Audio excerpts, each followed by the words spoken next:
ವಿಕಲಚೇತನರ ಮತ್ತು ಹಿರಿಯ ನಾಗರಿಕರ ಸಬಲೀಕರಣ ಇಲಾಖೆ, ಚೈತನ್ಯ ವಿಶೇಷ ಶಿಕ್ಷಣ ಟ್ರಸ್ಟ್ ಮತ್ತು ಸ್ಪಾಸ್ಟಿಕ್ಸ್ ಸೊಸೈಟಿ ಆಫ್ ಕರ್ನಾಟಕ ಸಹಯೋಗದಲ್ಲಿ ಶಿವಮೊಗ್ಗ ಜಿಲ್ಲೆಯ ಭೀಮನಕೋಣೆಯಲ್ಲಿಂದು ವಿಶೇಷ ಚೇತನ ಮಕ್ಕಳಿಗೆ ಪೋಷಕ ಸಮುದಾಯಕ್ಕೆ ಪುನರ್ವಸತಿ ಕಾರ್ಯಾಗಾರಕ್ಕೆ ಸಾಗರ ತಹಸೀಲ್ದಾರ್ ಡಾ ಆರ್ ಪ್ರತಿಭಾ ಚಾಲನೆ ನೀಡಿದರು. ಈ ವೇಳೆ ಸಂಸ್ಥೆಯ ಅಧ್ಯಕ್ಷ ಬಿಎಚ್ ರಾಘವೇಂದ್ರ, ಶಾಲೆಯ ಮುಖ್ಯಸ್ಥರಾದ ಶಾಂತಲಾ ಎಸ್ ಭಟ್ ಸೇರಿದಂತೆ ಹಲವರು ಉಪಸ್ಥಿತರಿದ್ದರು.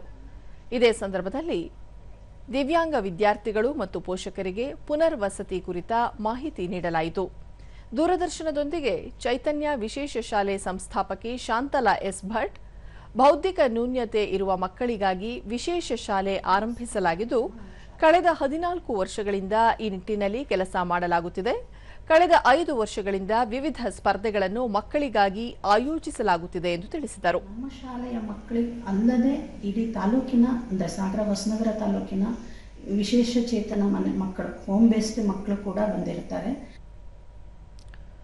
ಮಾಜಿ ಯೋಧ ದೇವೇಂದ್ರ ಬಡಗಿ ತಮ್ಮ ಮಗಳನ್ನು ಇದೇ ಶಾಲೆಗೆ ದಾಖಲು ಮಾಡಲಾಗಿದ್ದು, ಶಾಲೆಯಲ್ಲಿ ಫಿಸಿಯೋಥೆರಪಿ ಸೇರಿದಂತೆ ಮಕ್ಕಳಿಗಾಗಿ ಹಲವು ವಿಶೇಷ ತರಬೇತಿಗಳನ್ನು ಕೈಗೊಳ್ಳುತ್ತಿದ್ದು, ಇದರಿಂದ ಅನುಕೂಲವಾಗಿದೆ ಎಂದು ತಿಳಿಸಿದರು. ಅದರಲ್ಲೂ ಎಕ್ಸರ್ಸೈಸ್ಗಳಿವೆ, ಅವನ್ನೆಲ್ಲ ಹೇಳ್ಕೊಟ್ಟಿದ್ದಾರೆ. ಅದ್ರ ಜೊತೆಗೆ ಶಬ್ದಗಳನ್ನು ಹೇಳ್ಕೊಟ್ಟಿದ್ದಾರೆ. ಅದಕ್ಕೆ ತಕ್ಕಂತ ಎಲ್ಲ ಒಂದು ಇದನ್ನು ಕೂಡ ಹೇಳ್ಕೊಡ್ತಾರೆ. ಬಿಎಚ್ ರಾಘವೇಂದ್ರ, 3 ಮಕ್ಕಳಿಂದ ಆರಂಭವಾದ ಶಾಲೆ 62 ಮಕ್ಕಳು ಹಾಗೂ 17 ಸಿಬ್ಬಂದಿಯನ್ನು ಒಳಗೊಂಡಿದೆ. ತರಬೇತಿ ಪಡೆದ ಶಿಕ್ಷಕರಿಂದ ದಿವ್ಯಾಂಗ ಮಕ್ಕಳಿಗೆ ವಿವಿಧ ವಿಷಯಗಳಲ್ಲಿ ತರಬೇತಿ ನೀಡಲಾಗುತ್ತಿದೆ.